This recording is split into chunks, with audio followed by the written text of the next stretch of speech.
Bonjour mes frères et sœurs, mes chers amis. C'est aujourd'hui qu'on va commencer les vidéos, les études bibliques sur l'Épître aux Galates. Et nous allons ensemble commencer cela dans la prière. Notre bon Père du ciel, il est important pour nous de se courber devant toi et ainsi admettant que ce que nous allons regarder, étudier, méditer, vient de toi. C'est ta parole. Nous sommes conscients que ce n'est pas la parole de Paul. C'est la parole de Dieu que nous méditons.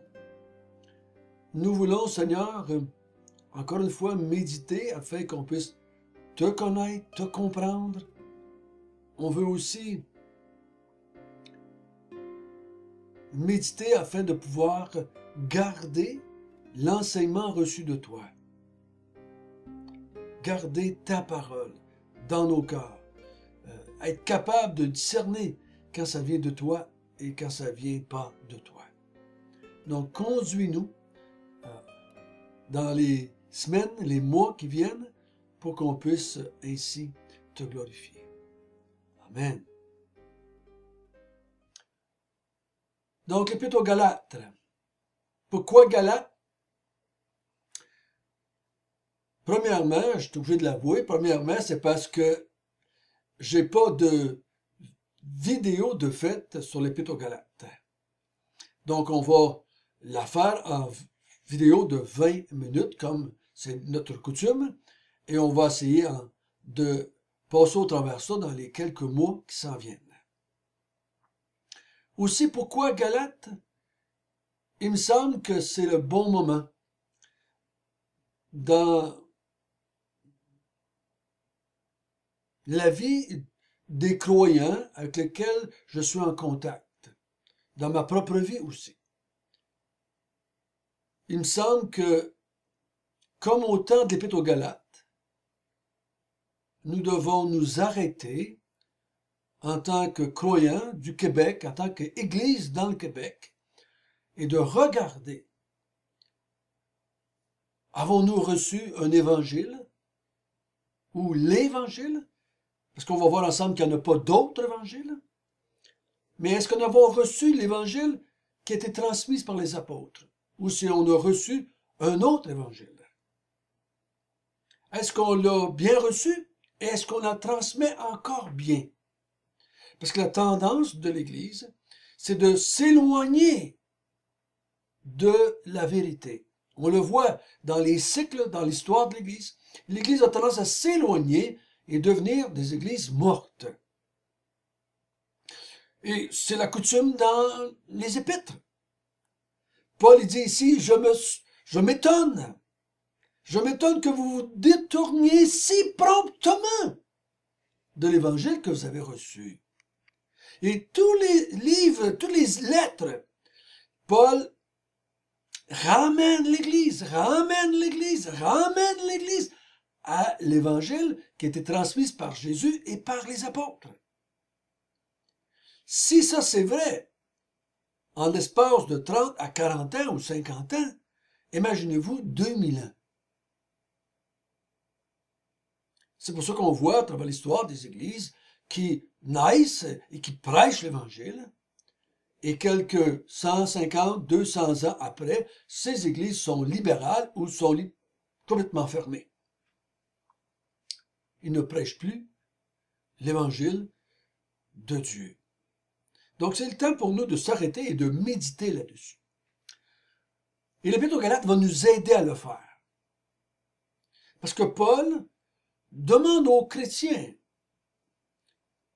de l'Église de se remettre en question, de bien regarder s'ils croient à l'Évangile reçu des apôtres ou s'ils ont abandonné pour aller vers un autre Évangile. C'est l'apôtre Paul qui l'a écrit, parce que c'est normal, c'est lui qui a fondé l'Église. On le voit en lisant les Actes des Apôtres, il est le fondateur de l'Église de Galate. Il va le dire dans l'Épître. Et c'est à cause d'une maladie que je me suis rendu premièrement chez vous. Et qu'il leur a emmené l'Évangile pour la première fois. Donc c'est lui le fondateur, celui qui a mis les fondements doctrinaux dans les églises de la Galatie. Mais il est important de comprendre qu'il ne s'adresse pas à une église particulière, une église locale, dans une ville, mais comme on va voir au chapitre verset 1, il va s'adresser aux églises de la Galatie. C'est ça qu'on dirait aux églises du Québec. C'est pas juste une église, mais un ensemble d'églises dans un territoire donné. Paul était bien placé aussi parce qu'il comprenait. C'est des Juifs qui sont en dehors d'Israël, comme lui-même était un Juif qui venait de Cilicie, qui était en dehors d'Israël. Donc il les comprend. Il comprend leurs difficultés. Il comprend qu'ils peuvent être influencés par la Mecque du judaïsme qui se trouvait à Jérusalem. Jérusalem était comme la ville mère du judaïsme, et quand des gens venaient de Jérusalem, on avait tendance à les écouter. Et les apôtres étaient à Jérusalem. Donc tout ce qui arrivait à Jérusalem avait tendance à avoir une influence sur les Juifs. Donc on va regarder ça ensemble. Donc Paul est bien placé pour leur parler. Paul aussi est bien placé parce que lui connaît la position des Juifs de Jérusalem. Lui est allé rencontrer Pierre, Jean, Jacques à travers son ministère. Il sait qu'il a reçu l'approbation. Il sait qu'il a le même évangile que les apôtres. Donc, il a une autorité. Donc, il comprend tout ce qui se passe. L'année que ça a été écrit, l'Épître aux Galates, on pense, c'était les années alentours des années 55. C'est une des premières épîtres à être écrite par l'apôtre Paul. Et il écrit, comme je l'ai dit tout à l'heure un peu, il écrit à des églises et ils sont majoritairement juifs, je crois. L'église commençait presque toujours dans les synagogues, comme on voit Paul aller dans les églises, dans les villes, dans les territoires, et il va la plupart du temps dans les synagogues, et de là, quelques juifs vont se convertir, et ensuite il va s'ajouter souvent des non-juifs. Mais je crois que c'est des juifs parce que Paul fait tellement référence à l'Ancien Testament, en commençant avec Abraham, avec Moïse, avec Sarah, avec Agar, et avec la loi. Donc, si ça n'avait pas été des Juifs, il y aurait eu bien de la misère à comprendre les arguments de Paul. Mais ils sont Juifs, ils connaissent la loi, ils connaissent l'Ancien Testament. Ils sont Juifs aussi parce que je crois qu'ils se laissent influencer, pas troublés par des gens qui viennent, soi-disant des apôtres ou de Jérusalem. On va voir ça ensemble. Donc, c'est probablement des Juifs qui vont recevoir la lettre de l'Épître aux Galates. Pour nous qui ne sommes pas juifs d'arrière-plan, ça nous handicape un petit peu. Si on ne connaît pas l'Ancien Testament, ça nous handicape un petit peu. Parce qu'il va faire référence souvent à l'Ancien Testament pour mettre des bases. Parce que l'Évangile est le résultat de l'Ancien Testament. Les prophéties ont été faites là, la loi a été donnée là.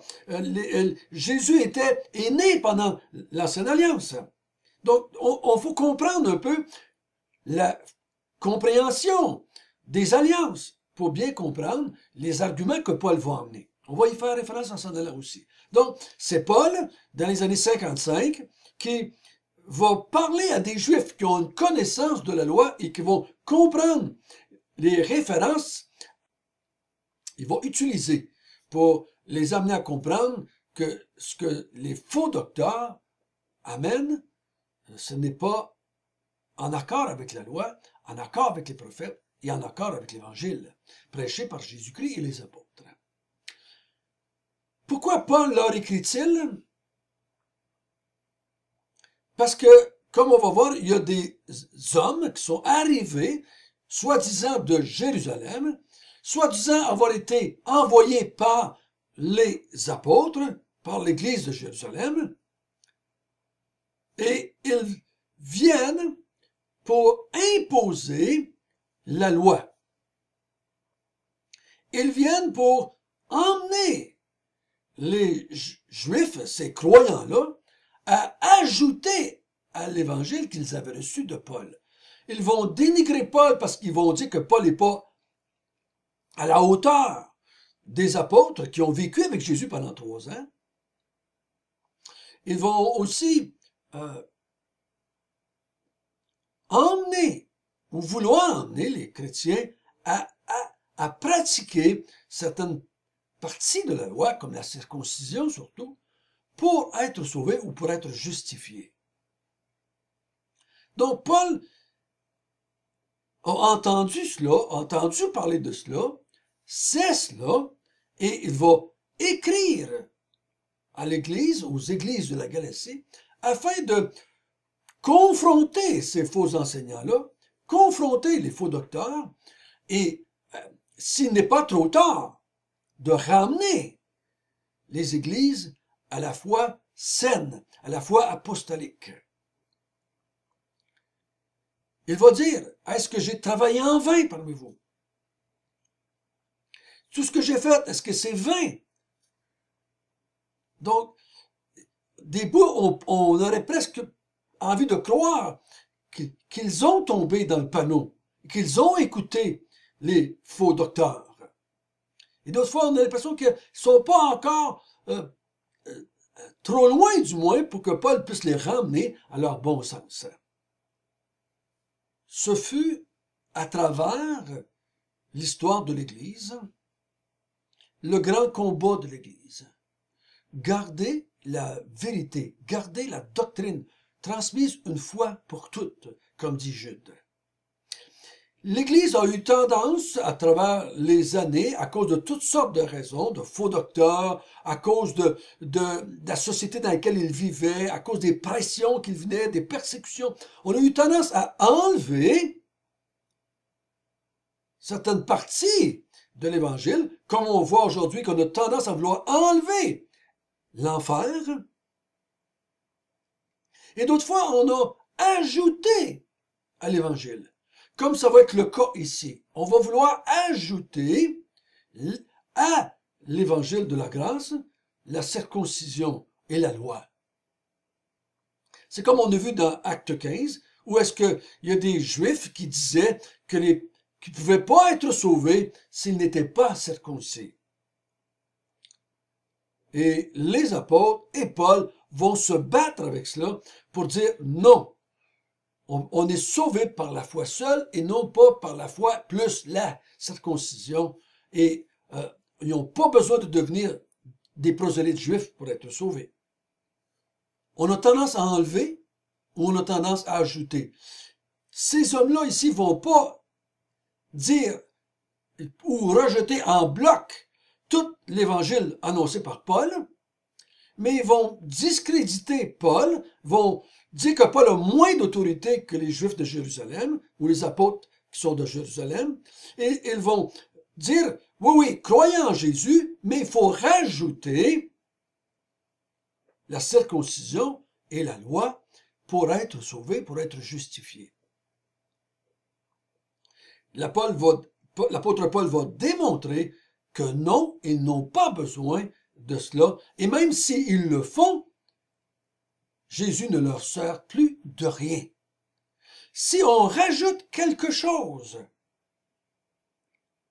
pour être justifié, nous ne sommes pas justifiés. Si on enlève quelque chose, on n'est pas non plus justifié ou sauvé. Pour être sauvé, il faut garder l'évangile apostolique. Parce que Paul, on va voir ensemble, Paul va dire, si tu as un autre évangile, tu es un anathème. Si tu annonces un autre évangile, tu es un anathème. Mais si tu suis quelqu'un qui annonce un autre évangile, tu es aussi un anathème. L'aveugle qui suit un aveugle, les deux tombent dans le trou, pas juste un. Donc il faut faire bien attention pour évaluer ou réévaluer l'évangile que je crois présentement. L'évangile en lequel j'ai mis ma foi, ma confiance est-elle l'Évangile apostolique? Les gens qui m'en l'ont emmené, qui m'en l'ont transmis, m'ont-ils transmis la vraie Évangile? Une Évangile complète. Ou non pas un Évangile avec lequel on avait fait des rajouts. Il est important qu'on puisse saisir pour nous, qu'allons méditer sur l'Épître aux Galates, de bien comprendre que cette épître-là a été écrite à des chrétiens qui sont en train ou ont peut-être déjà abandonné l'Évangile. Ils sont juste sur la ligne peut-être. Donc il faut faire attention, vous et moi, quand nous lisons l'Épître aux Galates, de ne pas appliquer l'Épître aux Galates à une église ou à un chrétien qui vit sa foi dans l'Évangile. Il ne faut pas faire de l'Épître aux Galates un épître de moralité pour essayer d'emmener des chrétiens qui fonctionnent avec l'Évangile à être des meilleurs chrétiens. Non, c'est pas le but de l'Épître. Le but de l'Épître, c'est d'emmener ou de ramener ou de garder les chrétiens dans la vraie Évangile. Donc, on va se servir de l'Épître aux Galates pour encourager un chrétien qui veut rajouter quelque chose ou des chrétiens qui veulent enlever quelque chose à la foi transmise. L'Épître n'est pas écrit pour exhorter les chrétiens à prier plus, à donner plus, à avoir une vie plus sainte, mais plutôt à regarder, est-ce que j'ai reçu l'Évangile qui venait de Paul, l'Évangile qui venait des apôtres, l'Évangile de Dieu, bien entendu, la bonne nouvelle de Dieu, qui était transmise par les apôtres et par Paul. On a tendance à prendre les passages de l'Épître aux Galates et de faire la morale aux chrétiens. C'est pas le but. Donc on va y revenir, puis on va s'encourager mutuellement à ne pas faire ça. Il y a quelques passages surtout qui sont utilisés dans le chapitre 5 et chapitre 6 pour faire la morale aux chrétiens, pour sermonner les chrétiens.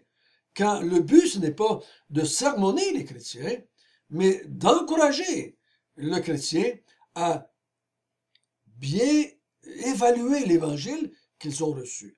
Bien évaluer ceux qui leur emmènent l'Évangile. Celui qui m'emmène l'Évangile, est-ce qu'il l'apprend dans les Écritures? Ou bien non, s'il l'apprend ailleurs? Ça va être important. Donc, l'apôtre Paul, des années 55, il écrit à plusieurs églises, l'église de la Galatie, et il répond ou confronte des faux enseignants, des faux docteurs qui veulent changer, qui veulent emmener un autre évangile, qui ont troublé les chrétiens, qui ont séduit les chrétiens, pour les emmener à abandonner l'évangile de la grâce seul pour être sauvé. Donc on va regarder l'Épître aux Galates dans cette optique-là. Notre bon Père du ciel, merci. Merci que tu nous as laissé cette belle épître pour nous aussi regarder. Est-ce que l'évangile dans lequel j'ai cru, c'est le vrai évangile, c'est l'unique évangile, c'est l'évangile qui vient de Dieu, l'évangile qui vient des apôtres. Seigneur, aide-nous, en tant qu'individu, en tant que groupe, en tant qu'Église, de voir, dire, est-ce qu'on a rajouté quelque chose à l'Évangile? Ou est-ce qu'on a enlevé quelque chose? Parce que sans cela, si on a fait cela, on est des anathèmes. Donc il est important, Seigneur, que tu nous instruises. C'est ta bonne nouvelle, c'est ton évangile.